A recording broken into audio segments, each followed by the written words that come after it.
नमस्ते।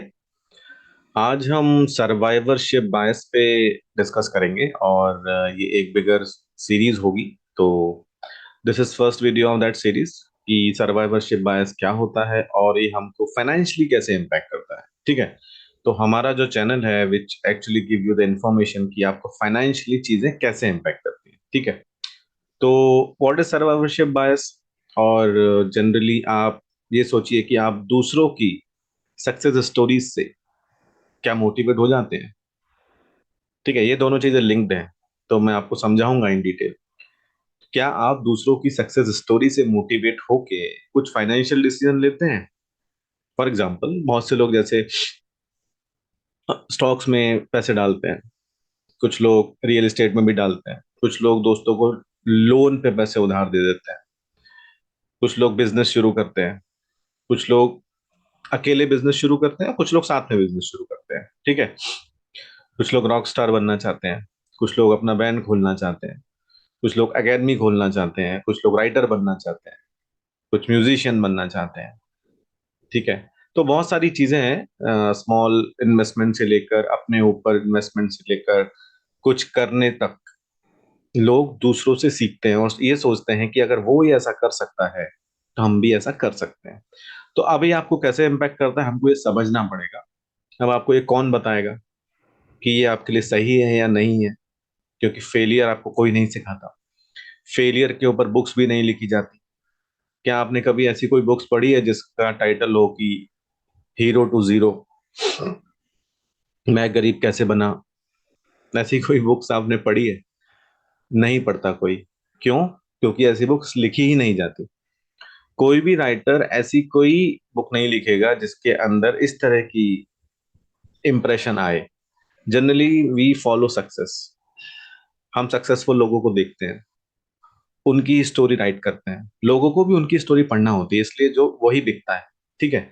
तो मैं आपको ये समझाता हूँ कि just looking at successful people and copying what they are doing will not make you successful alone. कैसे? देखो, हर सक्सेस के पीछे आपको पता है कि बहुत सारे फेलियर्स होते हैं। आपको ये भी पता है कि बहुत अच्छा क्रिकेटर कौन है और उसके साथ में एक उसका फ्रेंड आया था, आज वो कहाँ है। आपको ये भी पता है कि जब एक गाना मूवी में शूट किया जाता है तो हीरो डांस करता है, एक्ट्रेस डांस करती है और उसके आसपास जो क्रू होता है वो भी करते हैं, लेकिन वो अब कहाँ है? ठीक है। तो जो फेलियर्स हैं, जो आगे बढ़ना चाहते थे उन्होंने तो शुरू किया, लेकिन जो फेलियर है उनको कोई स्टडी नहीं करता। तो अब किसी को बैंड खोलना है, किसी को स्टॉक मार्केट में इन्वेस्ट करना है, किसी को वॉरेन बफेट जैसे इन्वेस्ट करना है, किसी को राकेश झुनझुनवाला जैसे इन्वेस्ट करना है, लेकिन उनको ये नहीं पता कि वॉरेन बफेट या राकेश झुनझुनवाला एक व्यक्ति के पीछे जो सक्सेसफुल हो गया है, बहुत सारे ऐसे लोग हैं जो ऐसा करना चाहते थे लेकिन सक्सेसफुल नहीं हुए। ठीक है। तो आज हम इसको थोड़ा डिटेल में समझेंगे। मैं आपको ये बताता हूँ कि ऐसा होता क्यों है। ठीक है। मैं आपको बोर्ड पे समझाता हूँ। ठीक है। अब थोड़ा हम डिटेल में समझते हैं। तो इसका जो फंडामेंटल रीजन है कि हम दूसरों को क्यों कॉपी करते हैं और फिर आउट ऑफ लेट से 100% ट्राई 80 to 90% लोग जनरली या स्टार्टअप्स या बिजनेसेस या आइडियाज क्यों फेल हो जाते हैं। रिमेनिंग 5 से 10% ही सक्सेसफुल होते हैं और ये भी इनिशियली सक्सेसफुल होते हैं, बाद में जाके हो सकता है इनमें से भी बहुत सारे फेल हो जाए। ठीक है। तो ये शॉर्ट टर्म में सक्सेसफुल हैं, this is I short term. लेकिन अगर आप लॉन्ग टर्म में जाएंगे तो आप देखेंगे कि 4 से 5 साल बाद जो चीज सक्सेसफुल थी 6 महीने तक, 1 साल तक, हो सकता है कि 70 से 80% वो भी बंद हो जाए और केवल 20% ही सरवाइव करे लॉन्ग टर्म में। ठीक है। इसको बोलते हैं सर्वाइवरशिप बायस, जो हमारा टॉपिक था। अब मैं इसको पूरा लिंक करूंगा। तो अगर आप सोचें कि 100 लोगों ने शुरू किया, इनिशियली 80 लोग फेल हो गए, 20 सक्सेसफुल है, उसके बाद इसमें से 80 लोग फेल हो गए और केवल 16 फेल हो गए और 4 सक्सेसफुल है। ठीक है। ये फेल है, ये फेल है, ये सक्सेसफुल, ये सक्सेसफुल। तो केवल 4 लोग सक्सेस हुए हैं 100 में से। कितना परसेंट है ये? 4%। जनरल है। अब मैं ये नहीं बोल रहा हूँ कि आप नहीं कर सकते। Of course you can be part of 4% और you may be part of 96%। Stock market में भी 100 में से 95% लोग पैसा गवाते हैं। ट्रेडर्स, जो 95% है ट्रेडर्स, पैसा गवाते हैं। 2 से 4% ही पैसा कमाते हैं। कुछ तो बस उतना ही सस्टेन करते हैं जितना लेके आए थे, कुछ नहीं कमाते वो। तो ऐसा होता क्या है, ऐसा होता क्यों है, और ये हर जगह ही सिमिलर पैटर्न क्यों बनते हैं? इसके 3 या 4 कारण है, वो मैं आपको बताता हूँ। ठीक है, तो इसका मेन कारण है, जो अपने हेडिंग है वो है we over estimate our self. हम अपने आप को ओवर एस्टिमेट करते हैं कि यार मैं तो कर लूंगा। अगर कोई दूसरा फेल हो भी गया हो तो हम ये जानने की कोशिश नहीं करते कि वो फेल क्यों हो गया। हम ये नहीं सोचते कि ऐसा क्या उसने किया होगा या नहीं किया होगा जिसकी वजह से प्रॉब्लम हुई। हम जनरली सक्सेसफुल लोगों को देख लेते हैं और उनको ही कॉपी करने की कोशिश करते हैं। और हम सोचते हैं कि यार उसने कर लिया, हम भी कर लेंगे। अभी किसी ने कोई स्टार्टअप खोल लिया है, खुद का बिजनेस खोल लिया, मान लो छोटा सा, जॉब वगैरह छोड़ दी और खुद का एक सुपरमार्केट जैसा खोल लिया, और वो ठीक ठाक कमा रहा है। हमको लगता है यार ये हम भी कर सकते हैं।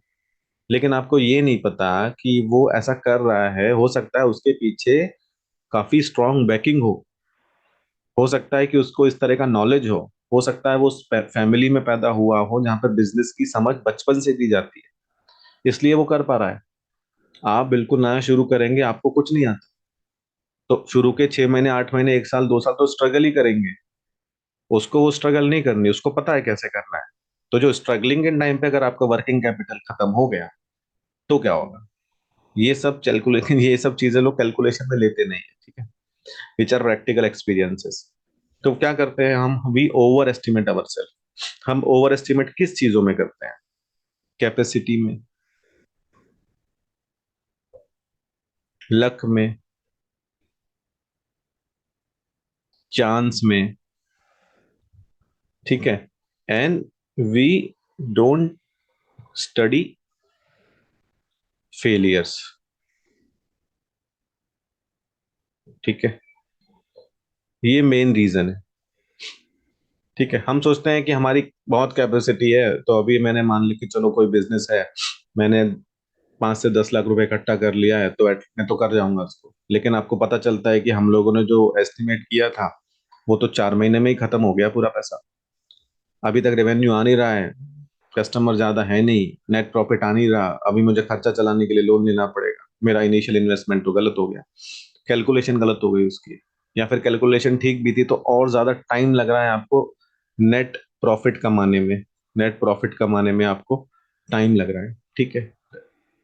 दूसरा चीज चीज है, वी बिलीव कि हमारा लक बहुत स्ट्रांग है, मैं तो बहुत लकी हूँ, शुरू से ही मुझे सब चीजें मिल जाती हैं, ठीक है।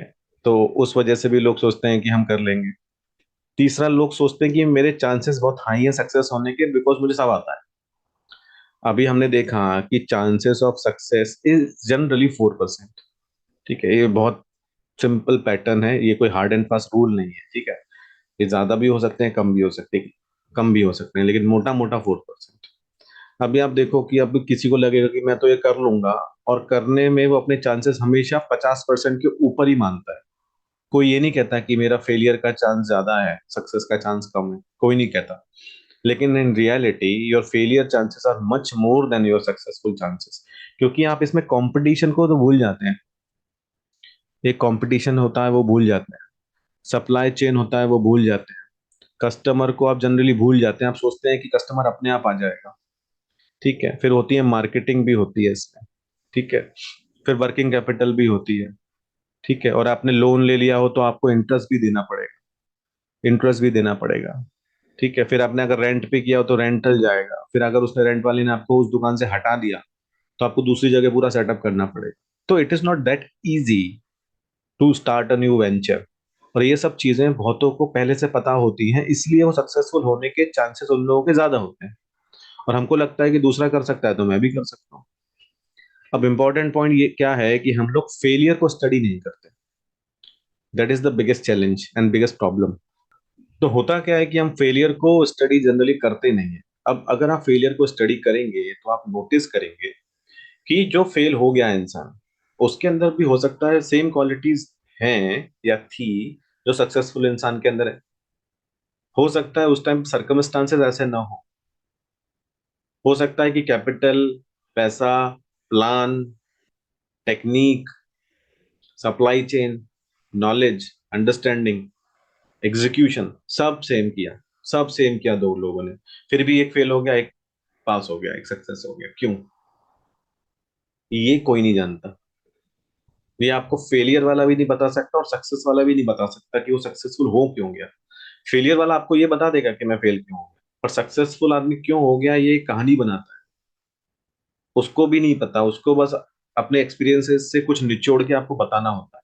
But there are many things that आप रियली पूछोगे तो उनको लगेगा कि मुझे एक टाइम पे तो लग रहा था कि मैं फेल ही हो जाऊंगा, पता नहीं कैसे सक्सेस हो गया। होता है ऐसा।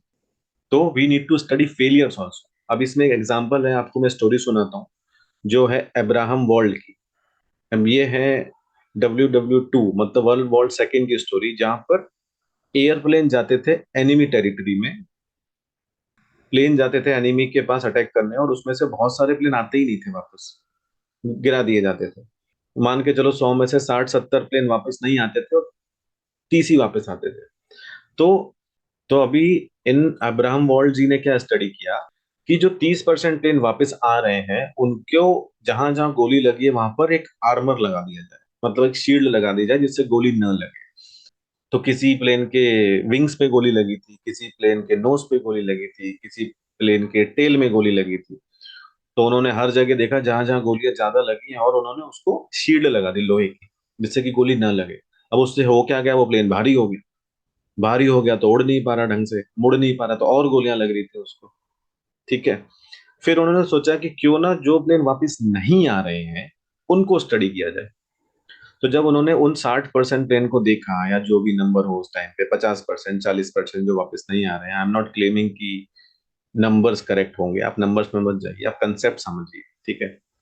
तो उन्होंने जब इसको देखा कि जब ये जो प्लेन वापस नहीं आ रहे उनको कहाँ गोली लगी, तब उन्होंने देखा कि यार मैक्सिमम गोली तो इंजन में लगी थी, और इंजन उनका वहीं खत्म हो गया था, इसलिए वो उड़ नहीं पाए और वापस नहीं आ पाए।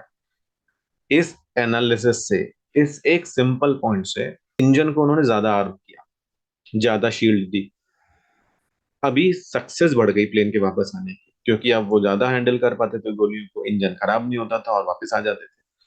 तो ये एक इंपॉर्टेंट कंसेप्ट है जो मैं आपको इस स्टोरी के माध्यम से समझा रहा हूँ, कि we need to study failures to be successful. Failure से आपको इतने इंसाइट्स मिलेंगे कि आप कम से कम वो सब गलतियां नहीं करेंगे, और प्रोबेबिलिटी ऑफ सक्सेस बढ़ जाएगी।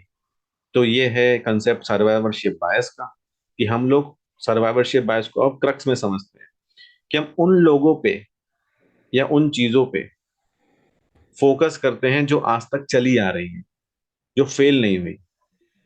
निफ्टी की कंपनीज हो सकती हैं, म्यूचुअल फंड्स हो सकते हैं। ठीक है। ठीक है।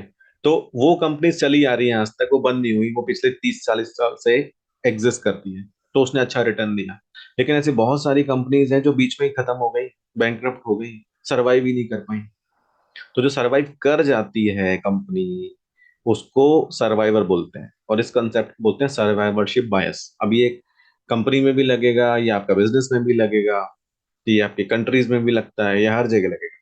तो हमेशा सर्वाइवर्स को देखा जाता है, फेलियर्स को नहीं।